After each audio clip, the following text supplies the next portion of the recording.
You are watching the Nothing Podcast with Nobody Important, where a group of nobodies speak to an actual somebody.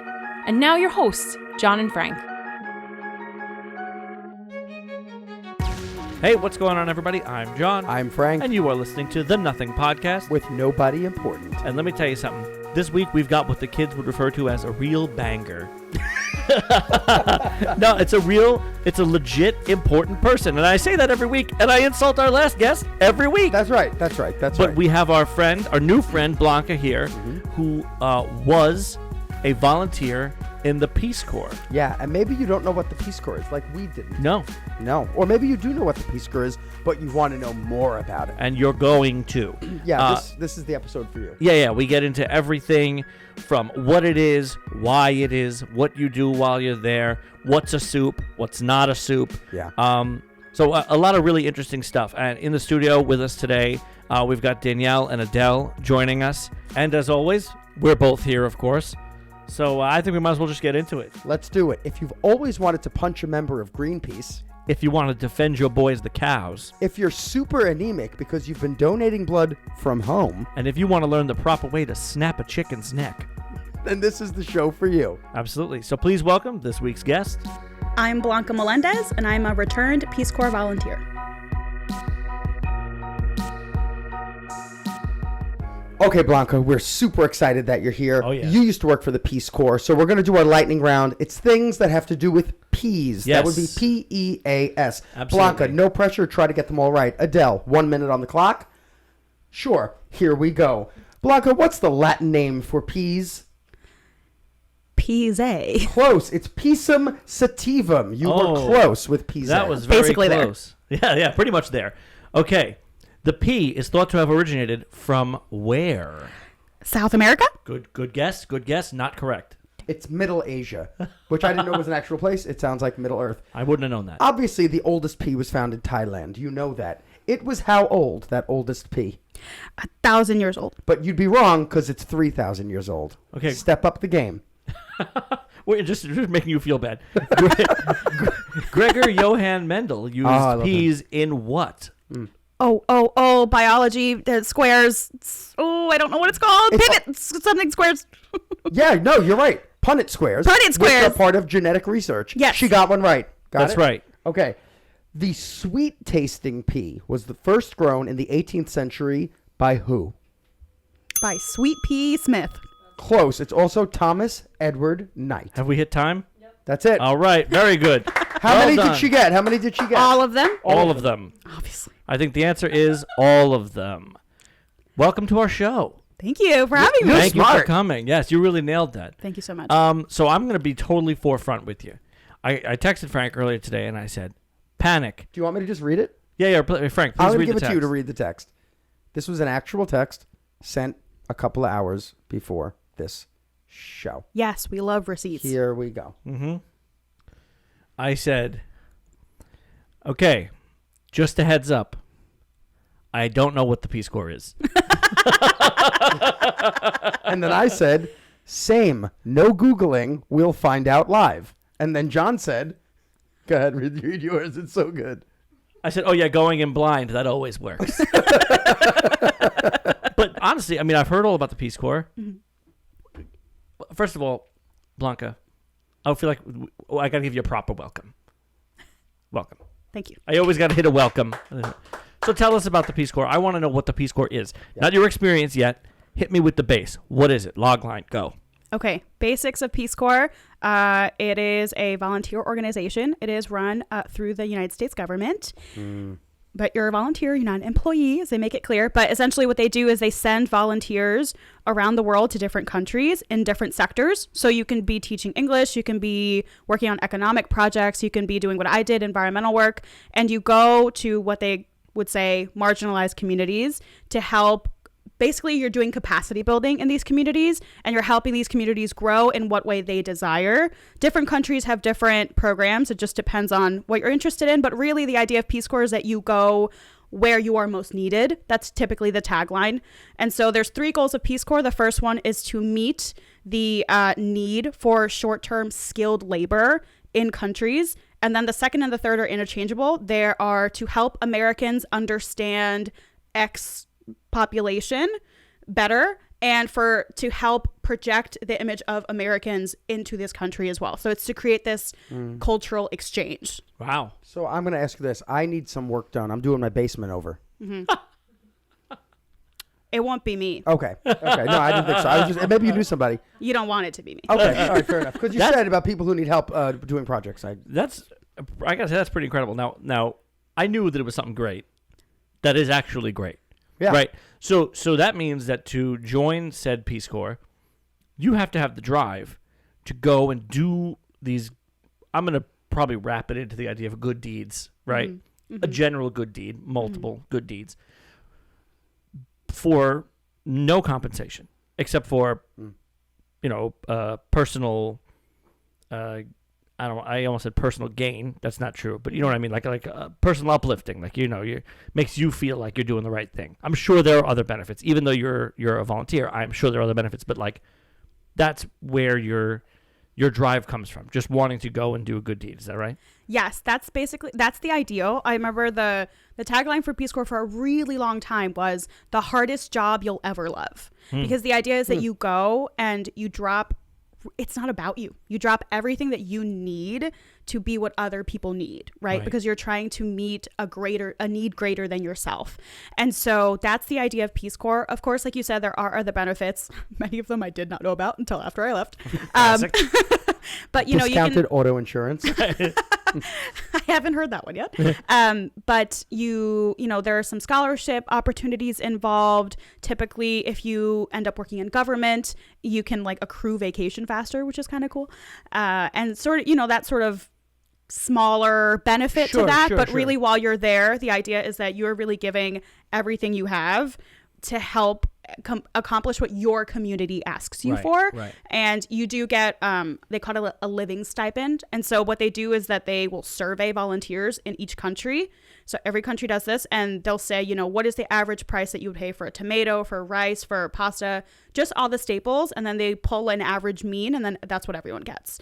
Wow. And then everyone gets like an average for rent, an average for electricity, what have you. So that's how that goes. So I feel like America gets a bad rap because we're always going into places and doing stuff. And I don't know if they want us there, right? We're like, we're here, we're America. And they're like, oh, no, we were good. The Peace Corps to me sounds wonderful, but I can't shake the image of like the American hall monitor showing up in another country. Oh, you need help with those fields? And you're like, oh, these guys are here. Always welcome, or sometimes you have to buy in. Like, do you need to buy them in? It's definitely, I think it depends. So, like you're saying, there is also a very important conversation we can talk about later about like decolonizing Peace Corps. But in terms of buying in, typically the embassy needs to have a written agreement with the embassy, with the government of each country that they go in that says we will welcome volunteers. We agree to have them in our country and in our communities. And, you go there and you learn their language and you eat their food and you do what they do. You're not going there to teach them Catholicism. You're not going there to teach them, I don't know, the whip and nay. You're going to learn. Well, it depends. I might. Pause. You ever like slip it in though? Like, hey, this is how you build a well and this is how you nay. You know what? There are kids in Panama that can nay better than I can. Oh, I bet. I wasn't even involved in that. They just knew. They're like, tick-tock, tick-tock. But yeah, so that's what it is. You're not going in there and kind of pushing ideals. You're going in there and helping with what they need. Yes, that's ideally the situation that happens. Right. And typically what happens is that as with every profession, there are people who get into it for the wrong reasons. But those people self-select out, right? Because those people are not actually there to do good, and they're not willing to get stung by scorpions and get eaten alive by mosquitoes and lose all their cell signal. Oh no, you can't be on Instagram 10,000 hours a day. And so they self-select out. And so I really do think that by the time your service ends, your cohort is full of the most pure-hearted people that were in it for the right reasons. Right, because the others wouldn't make it. No. Right. You wouldn't last. No. And because you're a volunteer, you're able to opt out whenever you want? You're able to opt out whenever you want. Ah. Typically, no questions asked. Is there a code word for that you all say among the people? Like, oh, she defected? Like, if you were in Scientology, which I'm obsessed with Scientology, they would call you then a suppressive person. Oh, gross. So No. it's not like that. There's a term for it. It's not a code, but it's a term. It's called ETing, so early termination. But you just say, "Oh, this person ET'd," and you go, "What?" Yeah, you're ET'd because you want to go home. It is usually because you want to go home, so you ET, or unfortunately, there are also med seps or medical separations. Oh, Something happens beyond sure. your control, and they make a decision for you. Like you have Right. to go home for your own safety. Can you be kicked out? You can be kicked out. That's called an admin sep, an administrative separation. You got any gossip? You got any gossip? I got the gossip. Oh, wow. There's gossip. Wow. Why but would you get nothing you kicked can out? share. Drug use, Sure. Okay. even rumor of drug use. It could be like you're walking in the hall in the Peace Corps office and you're like, oh yeah, cocaine.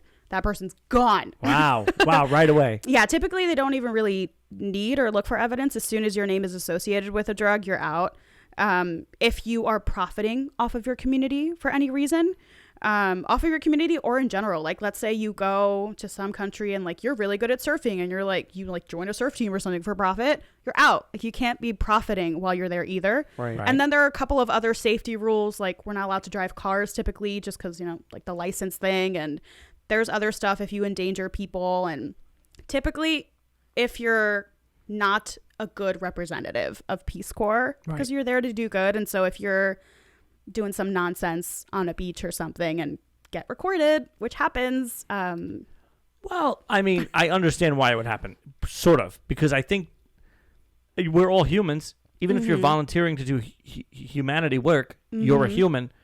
Like, not to generalize, but my assumption is most of the places they send you that the Peace Corps is needed are not places where there's all that much, you know, nightlife or fun. You know what? I don't know. I'm not trying to generalize, but I'm just saying that, like, you got to live your life while you're there. So, like, if you're somewhere and you're off the clock, I guess, which technically I guess you would never be off the clock, but if you are, you go out, you want to do something. It sounds like I'm justifying doing drugs. I'm not. I'm just saying.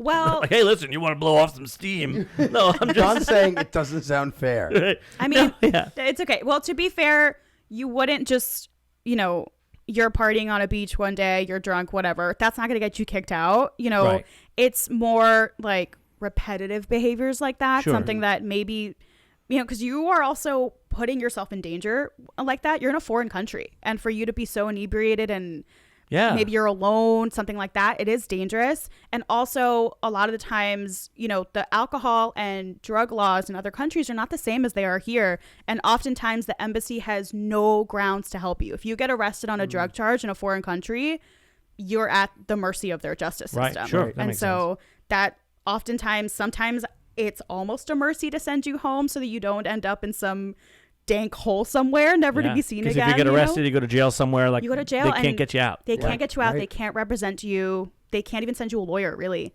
And so it's This is- not to be trifled with. We've gotten into the dark side of the Peace Corps pretty quickly. Remember the peaceful part? I want to know this. Are there outfits? You know what? Yeah. There are polos. There are hats. Love it. There Like are, what kind of a hat?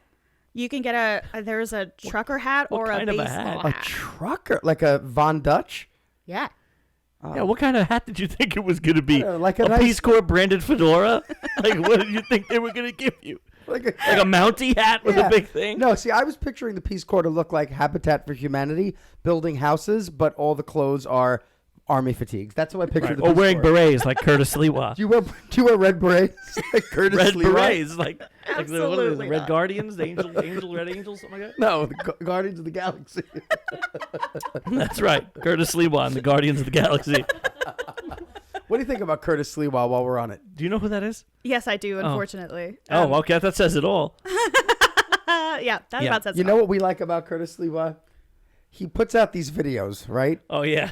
Him singing New York, New York, because that's what you got to do. I when want to you're running tie for the in mayor. Curtis Lewa, by the way. Okay. It works in the discussion because Sure. he is part of a smaller group who volunteer to do good things, quote unquote, doing good things Yeah. within our city. Kind of like a small Peace Corps in their own Right, mind. like stopping the squeegee men. right. 'Cause In that their- was a in their problem own for mind. everybody. But in their own mind. But go on. So we like that he sings New York, New York at his gatherings, puts it on social media.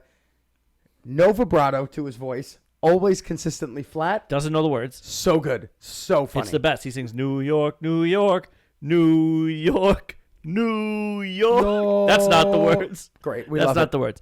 So Okay, we don't Peace love the Corps. Guardian Angels, but we do love the Peace Corps. So this seems like a silly question, but that's kind of what we're here to do. We're here to ask the stupid questions about the real life things. So you said you could leave anytime. Yes. I'm going to throw a scenario out there. What if the Peace Corps was like, we're putting together a team for Puerto Rico? And I'm like, cool, I'm going to go. Mm-hmm. And then like a week later, I'm like, well, I got to go back. I just got a vacation out of it. I just went and I hung out in Puerto Rico for a week. What's to stop me from doing that? Nothing Okay. except. Okay, you can leave it at nothing. I know I'm right. Well, number one, Puerto Rico's not a country, unfortunately. Oh, that's true. As a Puerto Rican, that stings. Oh, wow. This should be a country. That doesn't really stop you, except that typically your first 10 to 12 weeks, depending on congressional budget cuts, are intense training. Okay. Like Not worth 7 it. a.m. to 6 p.m. You're not going nowhere. Right. Where do you guys, do you all sleep in the same place? So during that training period, you typically do some of your training, whatever Peace Corps office is in your country and headquarters. And then the other half, there's a host community. So you go in typically as a group of, well, when I went to Panama, we were almost 50, 25 in environment, 25 in English and life skills. And so we went to two little communities, and everyone gets a host family there. You're usually bunked with one or two people just for, you're acclimating. Typically you want a roommate. And so these families are compensated. You pay them like a weekly allowance. You give it to them, but it's from Peace Corps. And, to pay for like your food, because they're going to feed you, to pay for, you're using their toilet paper, using their electricity if they have any. And so you live in these host communities, and then typically that's where you would learn the language, and you get cultural classes as well. So you do that in the community, and then you do like the legal safety sort of Peace Corps training in the office. Got it. But then once you graduate and you're actually sworn in as a volunteer, then you get assigned a community somewhere in the country, and then everyone goes their own separate way. You know how your brain fixates on one thing sometimes? Mm-hmm. When she started that whole chunk, she said Panama. So I go in my head, who are the people of Panama? And I'm thinking, best I come up with? Panamaniacs. That's all I'm thinking in my head. Panamaniacs. The whole time she's talking. I said Panamanians. Correct. I mean, I didn't. Okay, I'm gonna. Well, I know it's not. I want to point out that I was listening to you. I wasn't just thinking about Panamaniacs. I was listening. But once Frank says Panamaniac, really good, right? I thought he was going Panamanian. I hope in post you could put the Animaniacs. Yes, right here. I will. Right yes. here. That would be ideal. Perfect. Okay. Frank is abusing my graphics. So did he just give you homework? He did. Actually, he gave Danielle homework. Oh, no. Also, Animaniacs wearing Panama hats. That's almost impossible. There's going to be a big question mark right here. There's going to be a big image missing. Loading. Yeah. So I want to, now, I don't want to get too, I guess I do want to get pretty personal. I want to ask about you and how you got involved, why you got involved, and what you did specifically. But even before we get into that, I really want to get a clear vision of what it is exactly, so we know that now. You've explained that very thoroughly. I think we all understand. What are some reasons that people join the Peace Corps? Not necessarily you right yet, just what have you come across, like various things? I think typically what I heard was there were some people later in life that were just looking kind of tired of, a 9-to-5, looking to do some good. They've been sitting in an office for 20 plus years and would like to volunteer their skills somewhere else. There were also people who were, ironically enough, really tired of America. Because I went in 2018. And so things happened before that. And there are a lot of people just looking to leave and prove to the world that we didn't all suck. Right. So that was something I heard a lot. And then a lot of it was, a big chunk of Peace Corps volunteers are sort of within 1 to 3 years of graduating college. And so you still have that sort of naivete. I'm going to save the world. I'm going to make a difference. You've got a heart still. And so I think that is a big motivator. I think you haven't been tortured by capitalism. Right. That's my byline. Yeah. That's the name of the episode. Tortured by capitalism. Who was this is a question exclusively for Frank. Who on Boy Meets World in the series finale goes and joins the Peace Corps? Adele, do you know? I'm gonna say his friend.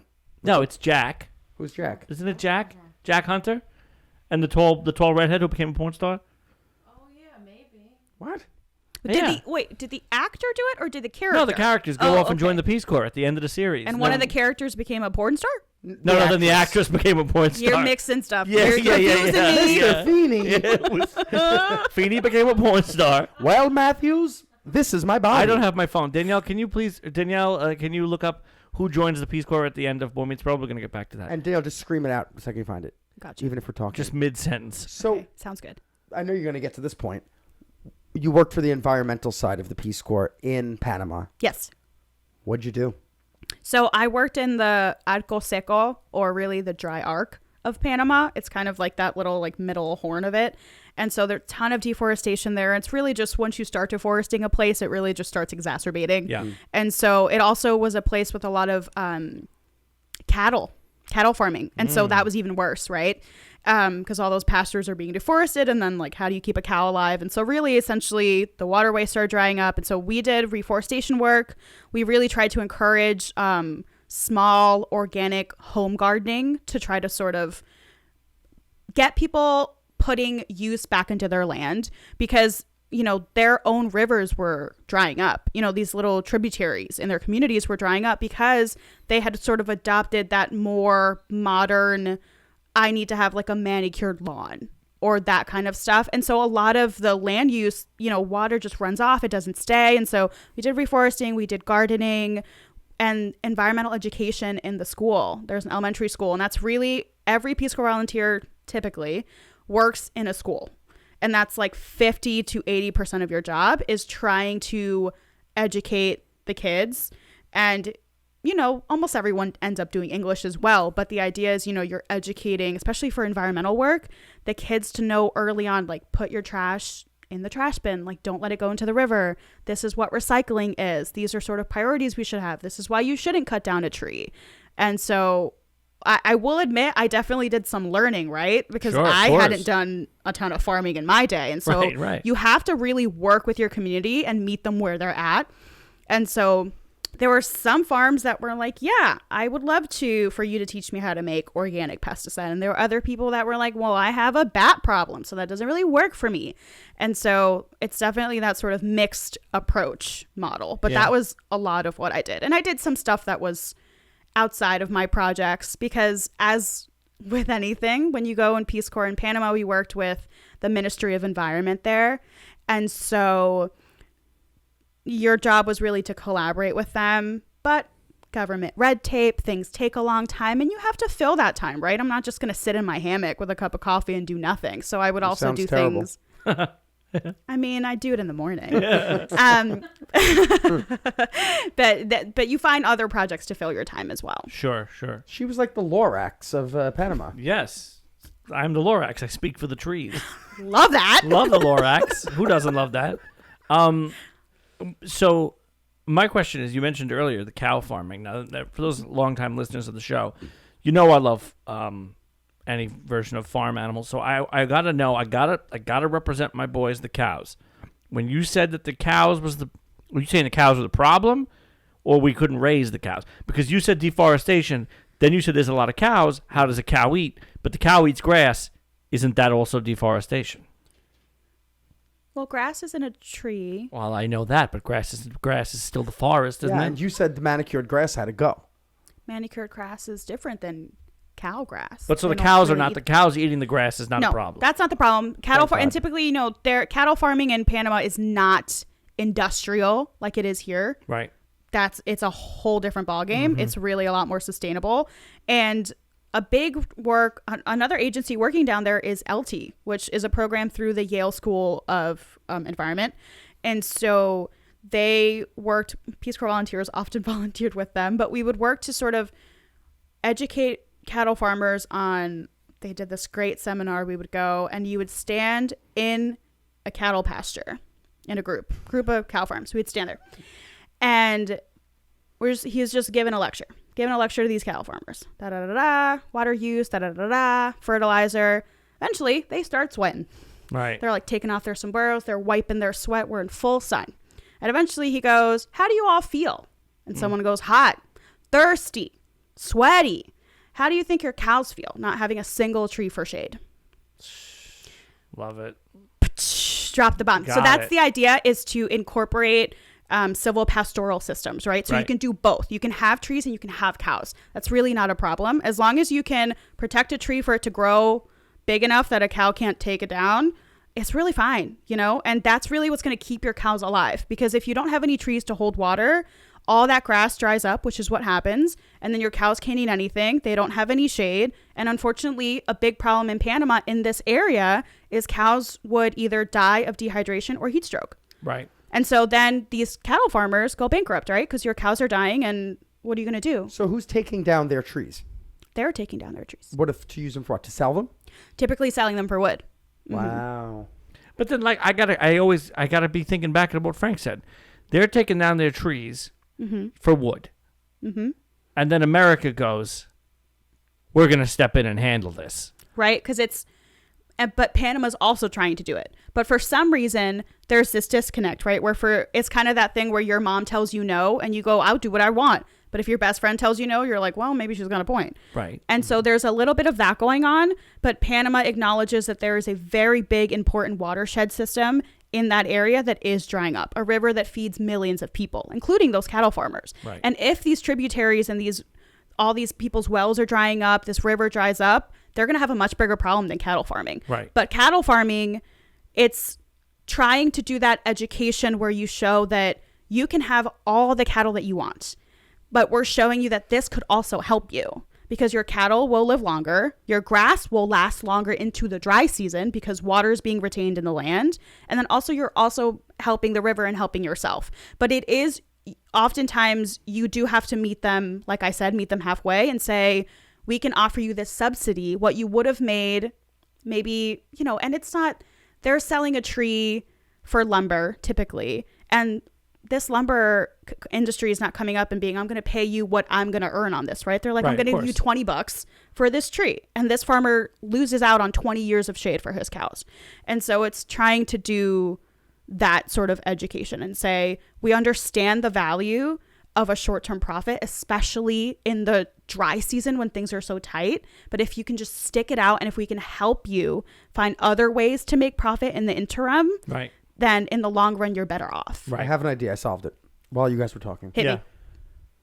U.S. government slashes the funding of the Peace Corps in half, invariably cutting half the people. Fine. We take the other half, millions and millions of dollars, and we buy the Panamanians big umbrellas. Ah. Now, See, now that's thinking ahead. now hear what I've done. I've given Americans jobs to build the umbrellas, obviously. Or we're making them here. Yeah. Mike Lindell, the My Pillow guy, he's going to do it. Okay. Okay, so it's fine. Big, put them up big in Panama. Fit 6 cows under an umbrella. 'Cause I'm going to design big ones. Now, what do you think? How is the umbrella going to help the ground retain water? Ooh. It's the sponge in this. But the umbrella's going to stop the rain from coming. But you're gonna there's cups that hang on the. You're going to get a lot of shade, like a Panama hat. Yeah. Like when you wear a Panama hat, you get a lot of extra shade. So did we solve it? You See, know, you I need think we people like us there. That's what you need. You need to send us You down need to 2 Panama. morons like us. But I got to play a little devil's advocate here. I have to. Not that this devil's advocate. We like the Peace Corps. Well, we're not arguing with the Peace Obviously. Corps. I'm just thinking. I'm thinking out loud. I don't know if farmers and sort of that rural type of lifestyle is the same in other countries as it is in the United States, right? I know that if you went to somewhere in Omaha, Nebraska, where there was a farmer who grew up on this farm, he runs the farm, it's his land, it's his livelihood, and some college kid from Yale shows up and goes, hey, I'm going to teach you how to do the thing, that guy's going to go, get the hell off my land. This is my land. I don't want you here. Yeah. Does that not happen? You got to get pushback. yeah, of course you get pushback. Yeah. And that's when you back up. Like you're Right. not gonna do something. You're not gonna force someone. Right. What am I gonna do? Take your land? That's the opposite. I'm not trying to be a colonial person. Right. You know, it's just, do you want to participate? And it's oftentimes you're not really showing up and like knocking on people's houses and saying, hey, have you heard about this? You just put up flyers and do this communication, and you invite people to seminars. If you're interested, we'll give you more information. If you're not, thank you for your time. And that's typically how it goes. Right. That's very interesting. What about the language barrier? So luckily for me, like I said, I'm Puerto Rican. And so I already knew Spanish. Beautiful country.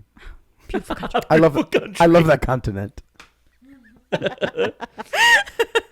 So I already knew Spanish. And so luckily it was easier for me, right? It was easier to communicate. Arguably, maybe I got more done because I didn't have as much of a language barrier.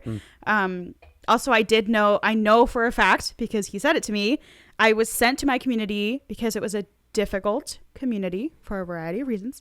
But they knew that my ability to speak Spanish and my bubbly personality would help me overcome that, as opposed to maybe if you sent someone with a little bit of a lower Spanish level, it would kind of stay stagnant. I mean, we did high school Spanish. You got it. So we could, and we've said it before in episodes, like we could go to tell the farmers, like, the biblioteca closes at 7, and then you go to the discoteca. Yeah. We know those things. I can send them to the Banco Popular.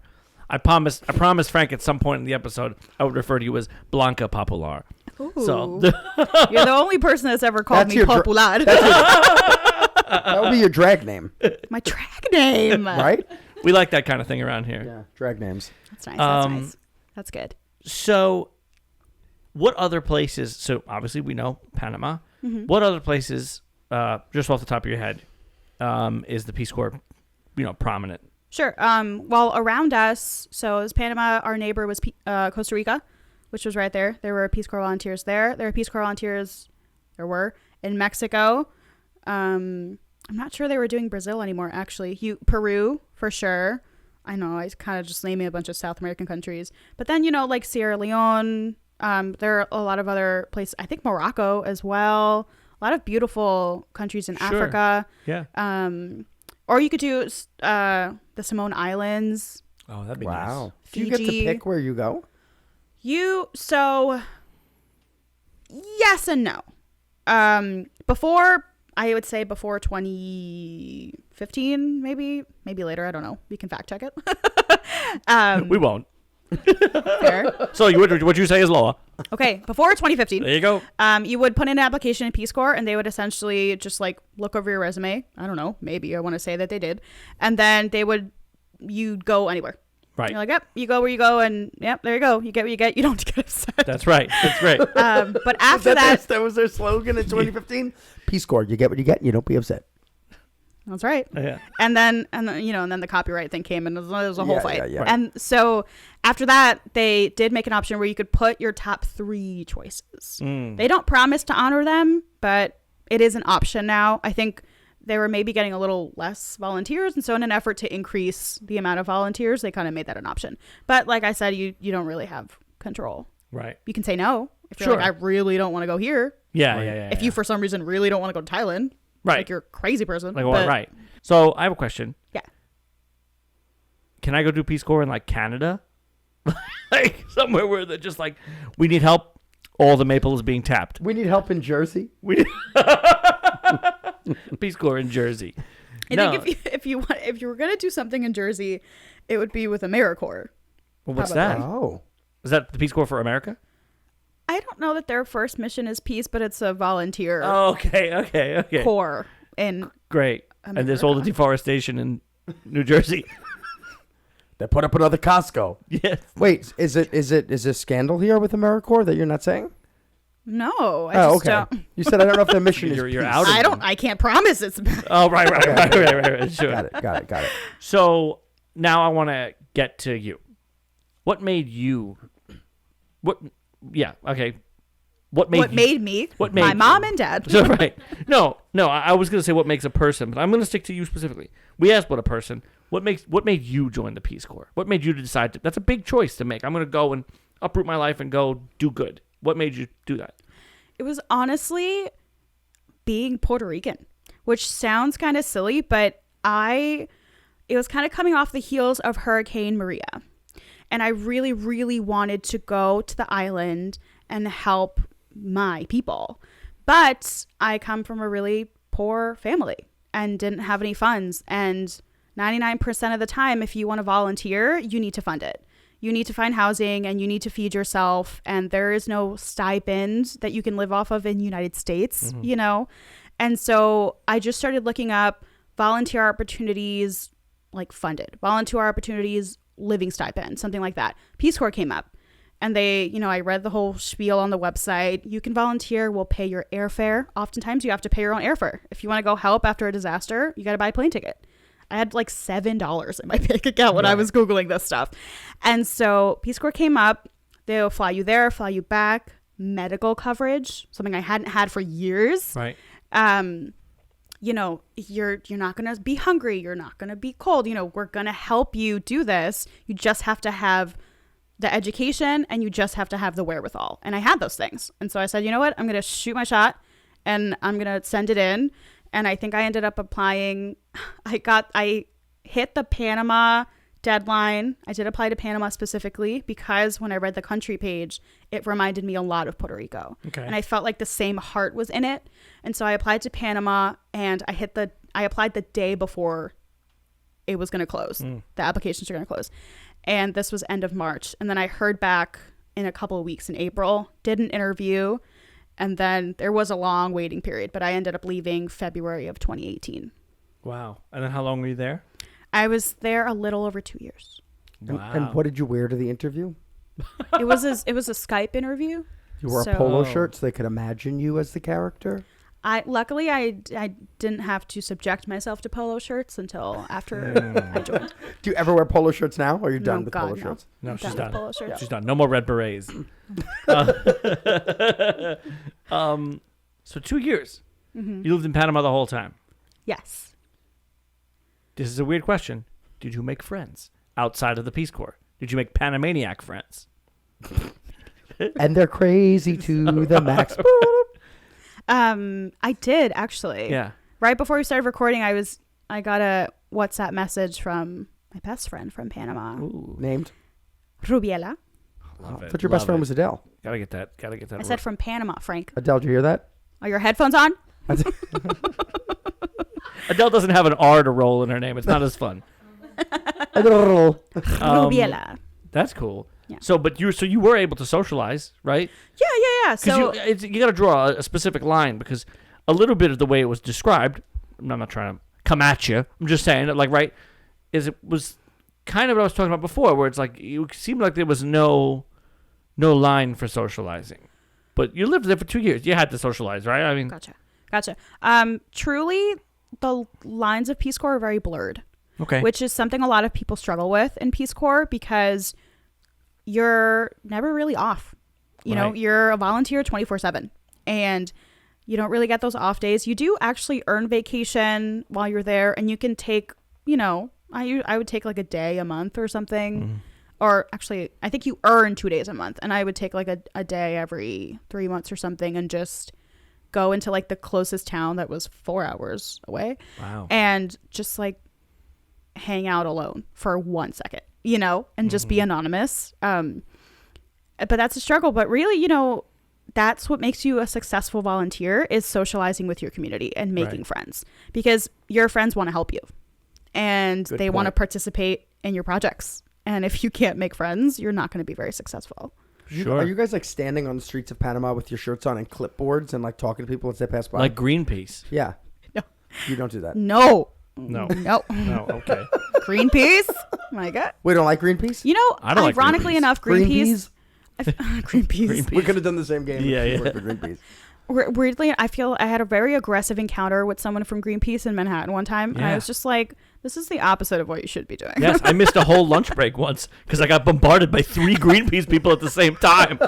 They were standing a circle around me. And I was like, guys, I'm literally an intern picking up pizza. What makes you think I have money? Yeah, they're never alone. They either want money or they want you to sign up to do what they do. Right. And I'm like, why would I be you? They were like, they were like, it takes only 5 cents a month. I was like, I need that 5 cents more than you do. I promise. I'm like, what makes you think I have 5 cents? Yeah. No. Truly. No. They're like, we're trying to buy all the trees in Panama. Yeah. Oh. No, we don't do that. Like I said, you do get assigned to your own community. So typically all your work is in that community. And what was your community called? For safety reasons, I will not say that. But they were, my community was located in the district of Oku and in the corregimiento de Menchaca. And so there's a splash of communities there. Well, okay, best things to eat in your community. Oh my God. Yeah, let's talk food. Sancocho. Sure, love it. Soup. Yes. Yeah. Soup. He said soup. Isn't that a soup? Sancocho is a soup with all the nice things in it. The corn and the... A soup. Is it not soup? Excuse me. Who among you is married to a Dominican? And you said soup? Call her up right now Is and it tell not her soup? Tell her sancocho is just soup. It's stew. It's soup with it's a meal. It's a meal in a bowl. Sancocho. What else did you have? Anyway. She's the fucking safety issue. She blames the town. No, I just love the What way else? you It's said soup. that. It's soup. For our colonizers listening, Sancocho soup full of a lot That of was delicious a very things. colonizer thing to say, yes. What is it? I can't blame you. What's Sancocho? It's heaven. It's heaven. And she said it's heaven. Oh, it's heaven. I'm sorry. God. All right, what else did you eat? Well, honestly, it's all right. I forgive you. But soup. okay. There are very, very delicious Panamanian desserts. Wait a minute. I want to point out. I'm sorry. I'm trying to look something up. I'm akin to this. I'm a part of this conversation. I don't know what sancocho is at the end of the conversation. I'll tell you what it he is. said soup. She said not soup. It's I don't. What soup. is it? Google it. It is not soup. It's Oh, not okay. just- So we know it's what not it's soup. not. What is it? It's a broth, right? In my experience. Why don't you tell us? Typically broth, but you can, herbs, chicken bones, and then Sounding a little like soup. it's not soup. Wait, let me just ask you a question. Okay. What utensil you eat it with? I have no context. I've never even heard of What it. do you eat it with? Literally, how dare you ask me to tell you what it is and then interrupt me? Just call I'm it just saying. soup. I've never even heard of it, so I'm just saying. So I don't know. I don't feel like this room has listening ears on. Okay. Anyway, so yes, you do make a broth. Lots of fresh vegetables, typically from your own garden. Fresh chicken, like you watch it die. Yeah, I got to sure. kill one once. Ooh, Sorry, Same PETA. Got to story. kill- Sorry, That's a PETA. story. We'll get there. Got there. to But- kill but one. anyway. Not had to. Got to. Got to. You have to earn the right. You don't just get to. That's fair. And then you do cook it, you do boil it, and then you make rice on the side, and you also make some more vegetables on the side. And typically you will marry those or you won't. Okay. It depends. That's where the difference comes in. That's where the difference comes Right. in. You get to choose. Are you just going to get all that delicious, already marinated stuff and put it in a bowl with no liquid, no broth? Right. For non-soup lovers. I wouldn't go Soupers, that way at none. all. And then have there's sometimes rice. There's nice yuca in there. Nice yuca, if you can afford yuca. What's yuca, the really soft corn, one? It's yuca, but then there's another one. nyame. It's really soft It's and inyame. nice and like mushy. Yes, inyame. Delicious. Have you ever had inyame? It's a purple inyame. No. I will bring you one. It's delicious. How do we eat it? What is it? It's the same process. It just has this It's a root taste to vegetable, it. right? It just has this taste to it. It's just Love Is it. it like purple, My God. purple yams? I don't think I've ever had a purple yam. I heard inyame, You know, and I'm this like, is- that sounds like yam. I feel like we're circling back Ah, to this my like soup not soup bicultural thing, and now you're friend. gonna go inyame yam. I don't know. It's a good guess, isn't Context it? clues. I don't speak the language. I'm Yame? using context clues. Yeah. No offense, but I feel like your brain makes associations in a very obvious way. Yeah, very obvious. Very obvious. Yes, absolutely. So what other foods then? Yeah. Yeah. So my favorite thing to eat in the world is plantains in any Sure. and all forms. Fried, boiled, salted. Oh my God. Fried. Love it. Anything. And they have this, you can make, it's called ropa vieja. Oh, we love ropa vieja. Yes. Love Very labor intensive. Also had the opportunity to make that. Loved that. And then because you're surrounded by fruit trees, typically you get to eat pesa, which is kind of like, I want to say pudding is the closest thing I could think of, but it's not really pudding. But you could get pesa de mango or pesa de nance, which is a little yellow fruit. Made by a woman named Beyonce. Nancy. Oh, Beyonce. Beyonce. I love that said that's how you heard it. Beyonce. It was like, it's Beyonce. Yance nance. Yeah, that's right. Queen You don't Bey. do it now. Queen See, but Bey. the problem is now I'm hungry. I'm starving. But Yeah, he's not me sure what too. he wants to eat because he doesn't know what any of this is. Ropa vieja, I can go for a delicious. gazpacho.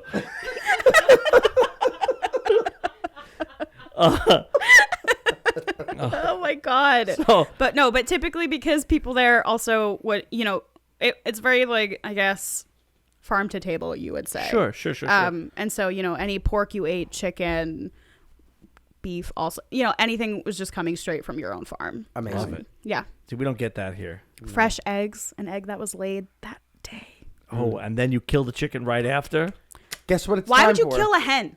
Oh, well, I don't know. Hey, Is it wait a minute. We don't know the difference. I don't know anything. Do you not kill hens? I don't know anything. The You hen's the cut- guy. No. No, the hen is the girl. You don't kill the Wait, hens? don't chickens lay eggs? Not all. The hen We're does. out here only rooster killing does male. not. We're out here only Wait. killing male chickens? Because the hen lays eggs, so you want to keep having a supply of eggs. You will kill a hen if you eventually end up with too many hens. Oh, So a you hen all- is a female. Are you telling hen me is a we're female. only eating roosters? You're mostly eating. I never even thought you ate a You're rooster. telling me my chicken nuggets are rooster nuggets? Wow. I don't know. I can go. Yeah. It's really okay. I'm just saying. We're going to play an improv. Here we go. This is it. Do you do any improv acting? Well, you're going to start. All right, here are the rules. Yes, so we're improv acting. Here's the scene. Okay. I'm going to play very minimal role here. The landowner, you're living on my land. Panama, I'm a really nice guy. You like me. You're playing you. It's time. I taught you. Now you have to go slaughter the chicken for dinner. He's the chicken. You don't know this, but he speaks English, and he's catching on to what you're trying to do. All right, here we go. All right. Okay, so Set good, the scene. you feel comfortable? We're okay? It doesn't matter. Okay. Yeah, this feels great. This feels very comfortable. Okay. It's a very Okay. natural habitat. Yeah, Okay, Blanca. I love your polo shirt today. thank you. All right, I have to go back into the barn. My cows are, they're thirsty. I'm gonna go give them some Gatorade, and you're going to just slaughter there's one hen left. We've been hungry. She's over there. Her name is Mildred. Mildred. Her name is Mildred. And if you need me, I'll be here. Here's, snap the neck. How we taught you the knife, the pluck. All right, I'll meet you at 5 o'clock. Snap the neck like we taught you. Here's And the the knife. Pluck. Okay. Talk about a guy who does not know anything about killing a chicken. I gotta go. I'm really busy. But we have to have we're eating at 5. We have a lot of people coming. Okay. All right. All right. Okay. Ciao. See you later. She speaks she's French. Okay. Italian. French. She's Italian. Okay. Adios. Hey, Mildred. How are you doing? All right. Buck, buck, buck.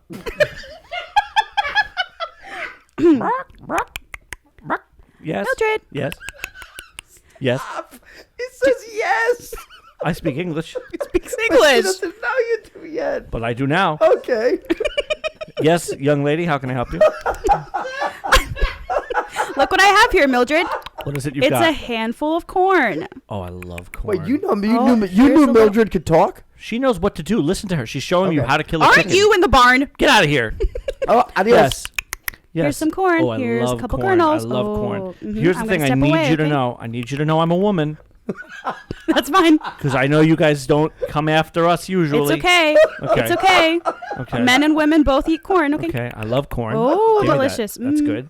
And what about a little more? Just a little closer? Oh, I love this corn. Oh, good. This is like a Oh, field good. day for me. Good, good, good. I'm loving this. And what about just some right behind your tail? So you're turning around. You're going to turn I around. laid some fresh eggs. And turning what? I around. just grabbed you wait a between minute. Wait a your minute. wings. Let's talk this out. Let's talk this You out. know, I really am on a time crunch, Mildred. I am, unfortunately, I am. The matriarch of my family. Do you have any last words? Please don't kill me. And you're dead. Dead. All right. All right. I like that you didn't even heed my last words. You took a little too long. I am the matriarch of my family. So, Thanks. That was great. Yeah. Yeah. That was wonderful. Well done. Thank you. So, I'd like to get back to the Peace Corps if we She can. did sound effects. Yes. Just so you know. I gotta say though, you picked up on the idea of the game and you brought in some of your knowledge of how to actually kill a chicken, and I like that. We learned something from that game. That was not just silly nonsense. You've done that with the corn is the trick. Yeah. Then throw it on the other side. They turn around. You grab them by the neck. Yep. And then what do? You just snap it? Do you hit it? Yeah. If you want to snap it, you know, just, it takes a little bit of force, honestly. And if I'd you rather chop it. I think.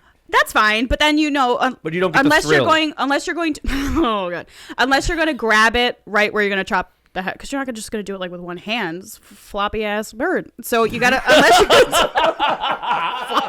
floppy ass bird. Unless you're going to do it unless you're going to grab him right at the typically like a tree stump or whatever you're going to chop it at. Usually snapping is good, or what I felt was a little too aggressive for my tastes was biting right through. That's okay. I mean, that's I guess a form of brutal cutting. Yeah. But you would bring a string with you and you tie its feet up and then hang it from a tree and just slit its throat.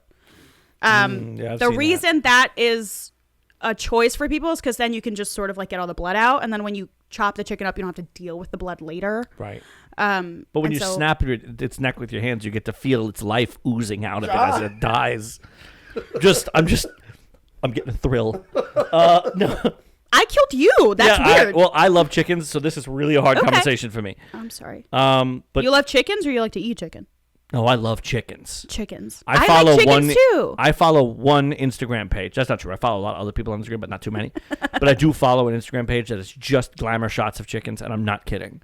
That's okay. Hey, I love chickens. I also love Sancho, so I did have to make some tough choices sometimes. There you go. But there were hens that were sometimes off limits because they were beloved.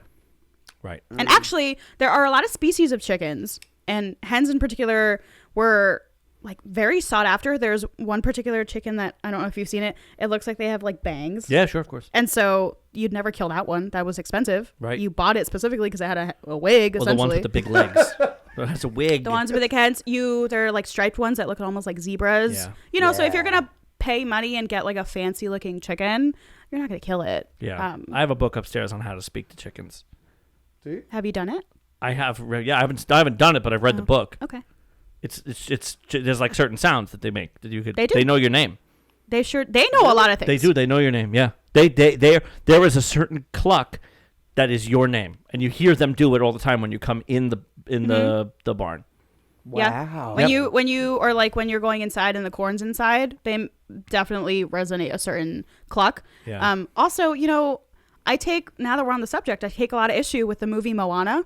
Okay. Hey. Yeah. Really bad representation of chickens. Chickens, a little too smart. Yeah. Hey but is cute. Very funny. I think Hey is very funny. Dumb as a rock. But chickens are actually viciously smart. Yeah, I love So them. you would kill Hey. I mean, if he was entertaining me now. Okay. I just think it's not a fair representation of chickens. Yeah. Okay, sure. Yeah, absolutely. I've met a vindictive chicken in my day. They hold grudges. They do. They certainly do. This has been a great tangent on chickens. Great. So can we talk about the Peace Corps? Yeah, sure. We could. So what made you leave? The pandemic. Okay. Oh. Because you just wanted to be home, or because it wasn't really. Well, okay, no, you sorry. Didn't feel no, that's a very legitimate answer. Okay, no. So it was the pandemic. So I was done with my service in my community, and I had been offered a position for a third year to extend as a regional leader. And so where I was in my province, I would have been in charge of the volunteers in that community. So being, like a safe space, helping them out if they had trouble in their communities, helping them with their projects, coordinating meetings. You did have a duty to show that you were working in the country. Yeah. And so every 2 months we would have a meeting at our regional capital with the agencies we collaborated with, and said everyone had to go up and say, this is what I did these 2 months. And you were very much held accountable.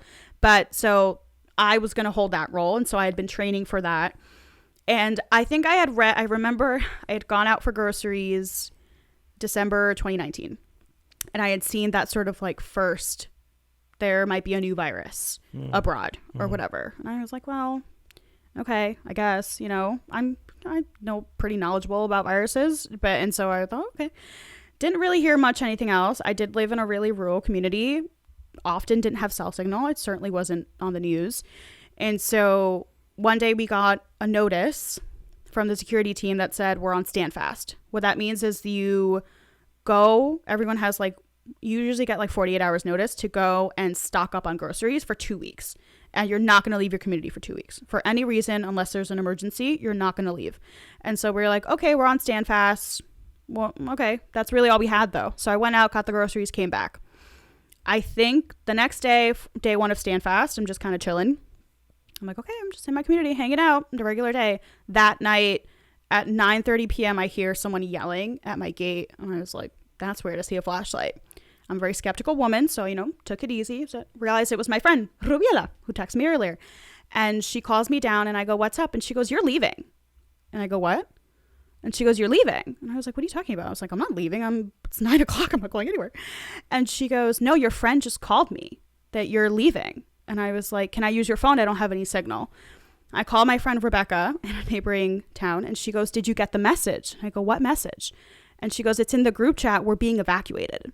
And I go, what? Are you joking? And we have this back and forth, and obviously they've sent a message. It didn't reach me, but you had to pack a carry-on and 1 checked bag, and you had to be out of your community by 7 a.m. the next day. And you had to be in the capital by 3 p.m.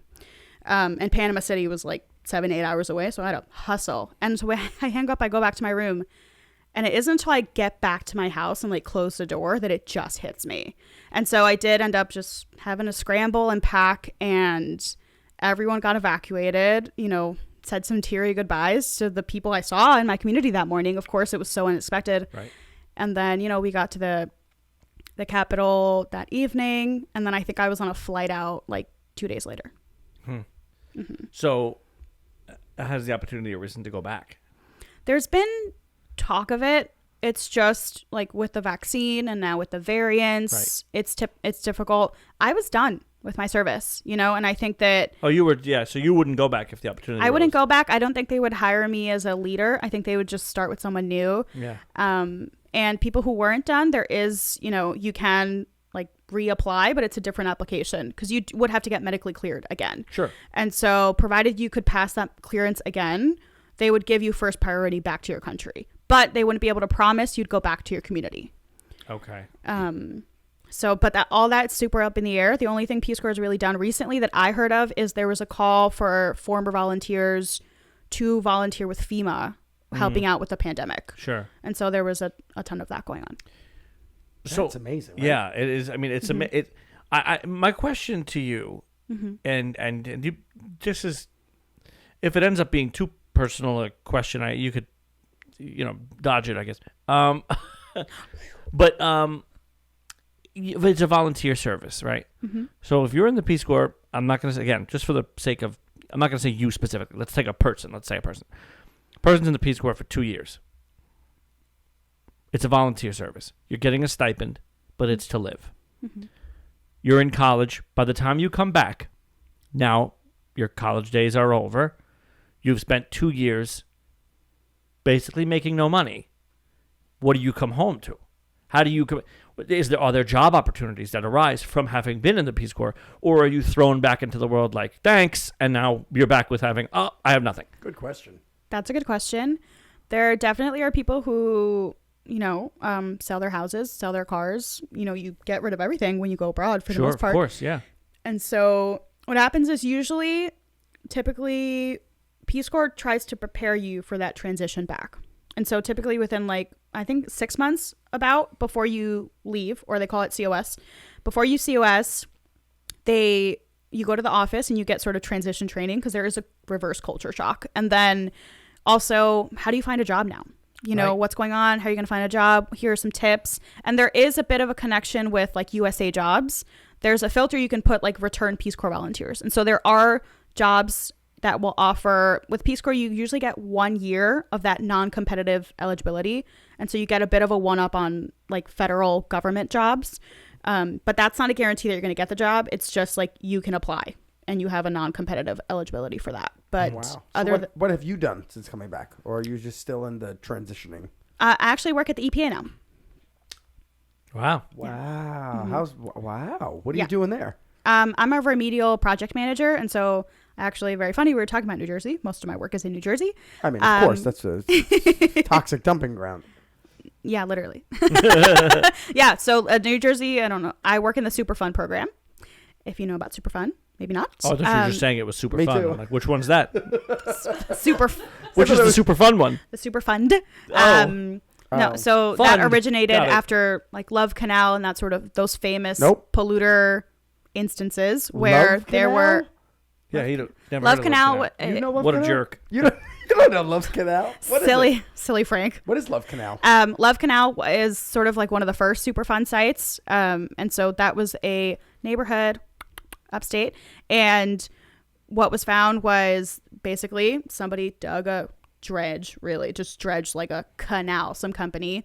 And then they filled it with a bunch of toxic waste, covered it up when they went out of business, moved the business, and then sold it to the city for $1 without obviously didn't disclose anything that they had done on it. Yeah. The city ended up building houses, residential homes, and a school on that land. Cut 2 years forward, there's a bunch of rain. All that sewage and toxic chemicals start leaking. People start getting sick. Cut to the Superfund. The Superfund passes. Obviously the government has to get involved. They have to start passing these laws that say gives EPA the authority to react to these spills, these sort of illegal dumpings, and really in an effort to protect human health and the environment, right? So EPA can go in, clean up the mess, and then track down the people responsible later and get the money back.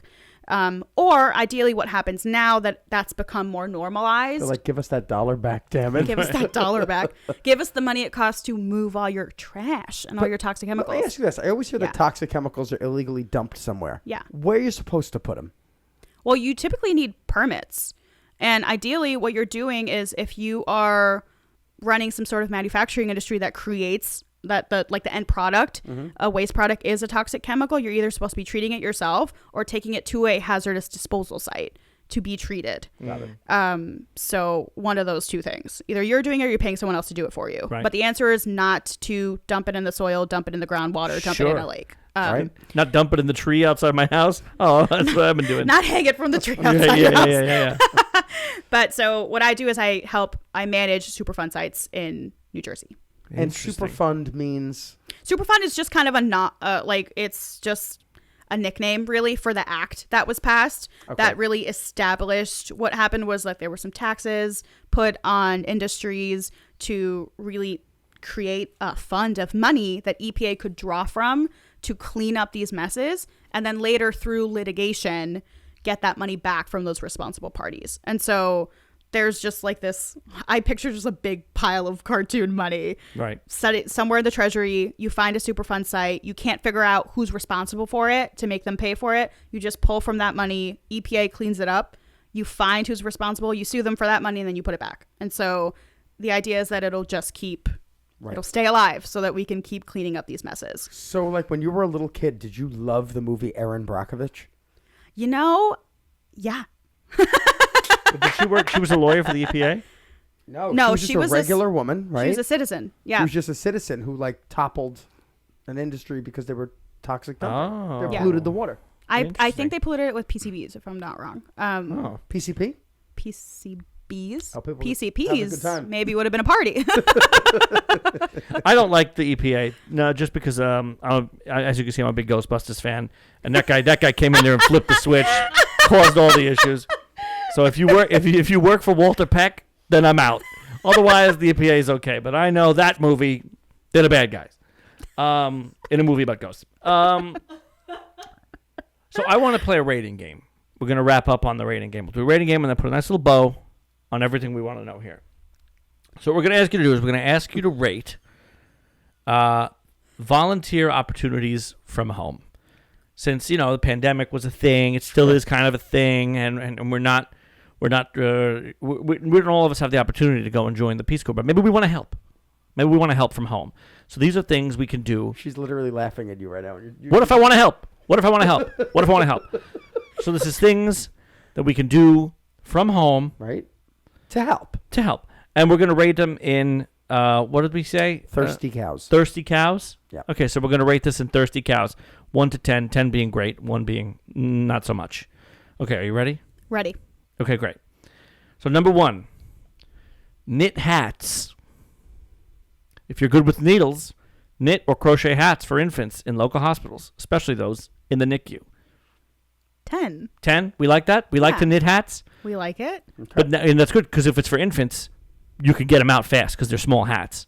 Yeah. I don't like it says especially for ones in the NICU. I mean, just knit the hats for the infants. Don't specify. I mean, they all need their head warm. Okay, I agree. Okay, so you give that a 10. 10. 10. Okay. Get grammatic, not our guest from season Not 2. former guest grammatic. No. But Put your grammar snobbiness to good use by proofreading for Distributed Proofreaders, an organization that digitizes public domain books. Ooh. 10. 10 for Really? proofreading for public domain books? For me personally, God, the chance to school someone on where a comma should be, Oh, that's a personal level one. Okay. So you like that? that's personal. Okay. Yeah. Okay, how about this one? Make blessing bags. Create care packages of snacks and bottled water to hand out to homeless people you might encounter while driving. Now that adds a weird end to it. I like the idea of handing out the stuff, but while I'm driving, hey, here we go. Like, They're just like, we don't like these sandwiches. we like that one? Action, yes. Execution, weird. So Weird. I guess 9. I like helping the homeless. Can I just say that? I don't want to just it's a weird statement. It's just weird. We Like, figured you did. do I throw them out, or is it like, oh, you see someone, The homeless? No. You see them and then you hand them the bag, Yeah, I think. you pull over, hand them the bag. Yeah. Then 10. But what if they're not asking for it? Here's a sandwich. To me, I'm not homeless. I'm a hipster. Right. But you make the bag. It's making the Right, bag. it's making the bag. right. So Yeah. I think making the bag is important. We actually, my sister and I do carry those in our bag. Okay. Because I saw that, I got the idea from my cousin who started doing it in Providence when I was in college, and deodorant, that sort of anything that you can use, dry shampoo, little snacks, food, hand sanitizer before the pandemic, Right. and now, and so it's just like you see someone, you just hand them a little baggie. I love helping the homeless. I don't do it as much as I'd like, but that one hits home to me because it's just I really feel for the homeless, especially having grown up my whole life in New York City. Mm-hmm. I always feel whenever somebody asks for money on the train, I tend to give it to them. People are like, you don't know what they're going to use it for. But to me, even if they don't look homeless, if they're asking for money, if they're asking me for money, Mm-hmm. they need that dollar more than I do because I don't have to ask anybody for money. Yeah. Right. I 100% So agree. that's I agree. If I have cash, I give it to someone Yeah. who asks me for it. Yeah. I usually ask them, "Can you break a 20?" John. They break it in half and then just take it. Take both halves. Okay. Rate this, please, Blanca. Let the dogs out.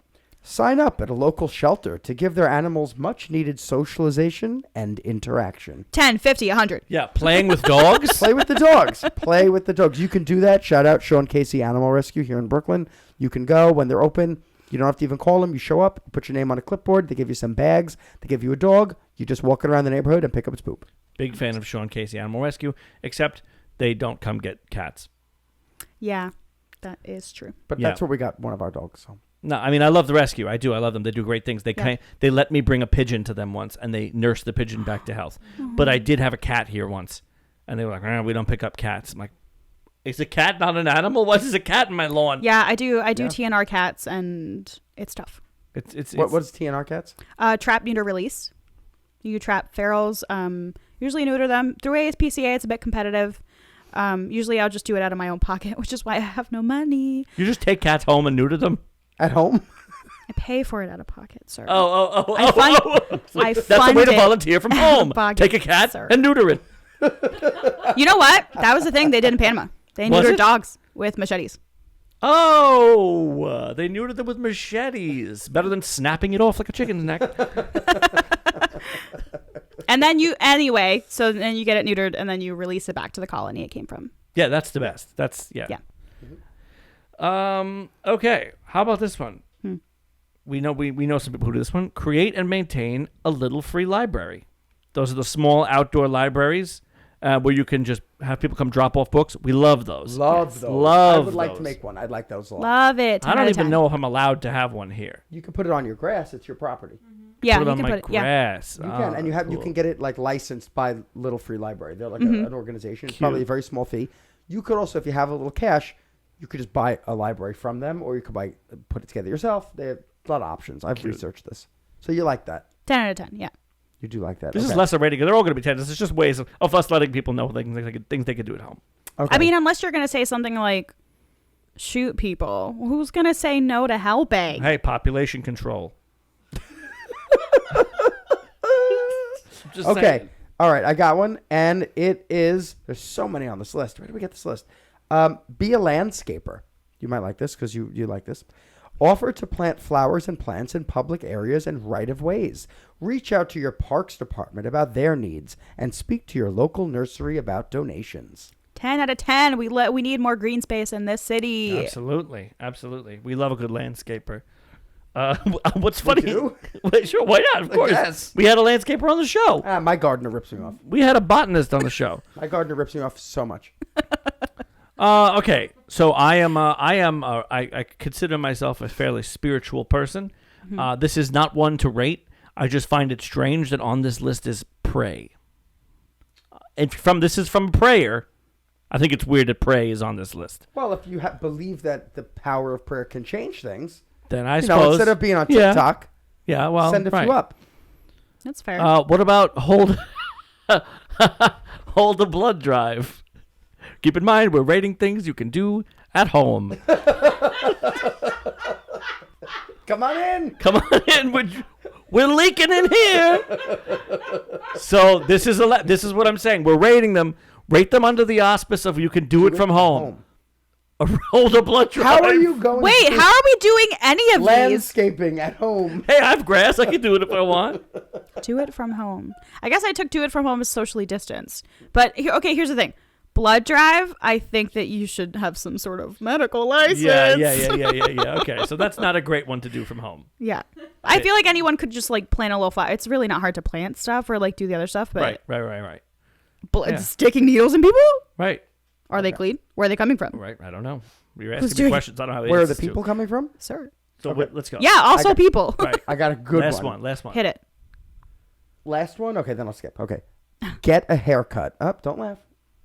Ready to chop off your locks? Donate your hair to an organization such as St. Baldrick's, Locks for Love, or Wigs for Kids. Yes, 10 out of 10. That's a good one. That's what I did. All of it. You've been doing that a lot, huh? I've been doing all of it every day. It's great. I've done it before, and it's another one of those things where it just makes you feel good. Yeah. Yeah. Are there rules about Locks for Love? Like, can you not have colored it too much? It depends. Usually like Adele, you're out for Locks for Adele's Love? out. Adele's not allowed. She's had too many colors go through that hair. I did it once, but now I can't do it anymore. Yeah, they're like, we don't want that. We only want the natural hair. The natural look. There's usually like a degree of. Usually there's like a length requirement. Also treatment. Like, did you have certain treatments? Right. Obviously, you don't. If someone has a compromised immune system, you don't want to expose them to. Right. Could you imagine if an older woman, all gray hair, white and gray hair, donated to Locks of Love, and some, I know they diet, but some poor kid, some 4-year-old, the long gray, long gray. Oh God! And the kid's like, take what you can get. Long gray hair. She's like, hey, Mommy, can you buy me a shawl to go with this? Nice knit cardigan. Yes. That would be a good horror movie. Yeah. The kid kid's already creepy in movies, right? The kid Absorbs the spirit of the old lady. The spirit of the dead old lady. And they're like, this is the trailer. It goes like this. I'm here to donate my hair. And then you hear like music. You hear like tinkling leaves in the background, right? Cut to the kid. The kid, they're in the hospital. She's hooked up to the IVs. She comes out. They wheel her down the ramp. She comes home. They present her with the hair. She puts it on. Then things get weird. Then her eyes, like her pupils dilate real quick. And then we cut to, obviously, her in the doctor's office. And the doctor goes, the scans look clean. That's where it starts. What do you think? But here's the thing. The wig makes her kill people, but you can't take it off or else her cancer comes back. This is very intense. Oh, so she doesn't have cancer because the lady didn't have cancer. Oh, yeah, I don't know. Okay. All right. That's how they write most movies, I think. Exactly like this. I'm gonna donate my beard to Locks for Love. Oh, could you imagine just a little kid with my curly beard on his head. Why is it we're always kids? Why do we keep making it only kids? It doesn't have to be kids. Terrible. Maybe there's a grown man and he wants a beard. Yeah. And you've just filled a need. Frank, I can donate my beard to Can Frank. I take some? I'll take some of that. Yes. Yes, thank you, John. So that was a great rating game. Thank you for doing that. Great. So it's funny. Usually we wrap up the show and we're like, what you do here is actually pretty great, or we didn't realize, and we're like, wow, you know what you really do while I was talking about it, it's really, we know what you did is great. We know it's great. It's there's no surprise here that being in the Peace Corps is very noble. Oh yeah. I mean, there's not even a way to mince it. You don't want to say for most people, it is a noble act. Yeah, it's a big sacrifice you're making for the benefit of others on the other side of the world, or like places that you don't even. You have no reason to say, I'm going to go help these farmers in Panama, but other than you just want to go help. Mm-hmm. So, like, what really left is there to say about that? It's just the show is the Nothing Podcast with nobody important. We're the nobodies that are important, and we're talking to the important person. And a lot of the time, we have to spell it out to the audience why that person is important. Mm-hmm. We don't have to spell it out. It's important. Like it's like Captain Planet here. It's like having a conversation with Captain Planet. Like, you know what I mean? Like, yeah, absolutely. Yeah, because that's it's a selfless thing. It's in your title. It's a sacrifice. That's the word I kept thinking we were talking. What a sacrifice to go do this. When she was there talking about cows, or what was I doing? I was sitting here with you, looking at this. You. We were doing this. We were doing this. Yeah. It makes you feel really like you're not doing enough. That's what I say. So thanks for the guilt trip. Yeah, thanks. Honestly, though, when things would get really hard and you kind of just had to, like, lock yourself in, things happened, I got stung by a scorpion, blew my knee out. Unfortunately, also, my father passed away when I was doing my service. And you know what gets you through those days when you feel alone and sad is, like, podcasts, because you can download those things. And so you are doing good. I didn't think this was going to go back to us. I was going to say, listen. I was going to say, you remember that you're doing good things for other people. No, yeah. I'm serious. There are so many Peace Corps volunteers, especially recently. If you talk to them, like, what kept you going? Like, what kept you sane? Usually podcasts. Things that you can download. Podcasts were the best things because you felt like you weren't alone. It was someone talking to you in your language. I could just play it while I was cooking, and it felt like for a second someone was with me there. Yeah. And so you are doing good. Somebody was probably listening to the Nothing Pod during their Peace Corps service. Maybe we could do this. You're listening to the Nothing Podcast, the Peace Corps' official podcast. Yeah. Yeah, send us their way if you have any questions. And Sancocho is a soup. Oh. She's not happy with that. This podcast has been undownloaded. Unsubscribe. Unsubscribe. But yeah. So thank you for doing the work you've done. I know people say that to you. But it is honestly it's a sacrifice, and thank you and all the other people who do it. Anyone listening, it's just generally it's a great thing doing good for others. It's a selfless act. And I think it's great. Do you have any socials where anyone can follow you if they want to learn anything, even if it's not your socials you want to throw out there for people to maybe follow? I would love to throw out, there's a social called Decolonizing Peace Corps, which is helping former Peace Corps volunteers and people who are considering it in the future really put into perspective, like what we were talking about, right? How it is kind of based in settler colonial theory, and being able to go into your service, if you still want to do it, with that mindset of helping yourself deconstruct that thought process. You're not there to save anyone. You're not there to change them. You are there to do a service, and really doing it to the best that you can without enforcing those colonial beliefs on people. And so I would definitely recommend Decolonizing Peace Corps. And really, there's a bunch of socials about decolonization. So go out, and it's not a social, but everyone in the world should read Decolonization is Not a Metaphor by Tuck and Yang. Awesome. Also, they decolonized Colonial Williamsburg. It's a ghost town now. Frank. I think that's a fair way to end the show. Yeah. Thank you so much for doing this, and thank you for having everything me. you've done. Thank you. Thank you so much, guys. Thank you. Applause. You've been watching the Nothing Podcast with Nobody Important, a cool side production with your hosts, John Panepinto and Frank Caiati. Produced by me, Danielle Rose Fisher. With contributors Tom Zaccheo, Adele Wendt, Doug Shine, Joe Hagopian, and Matt Hunt. Find us online and watch full episodes at nothing-podcast.com. And be sure to review and subscribe on Apple Podcasts, Spotify, or wherever fine podcasts are distributed.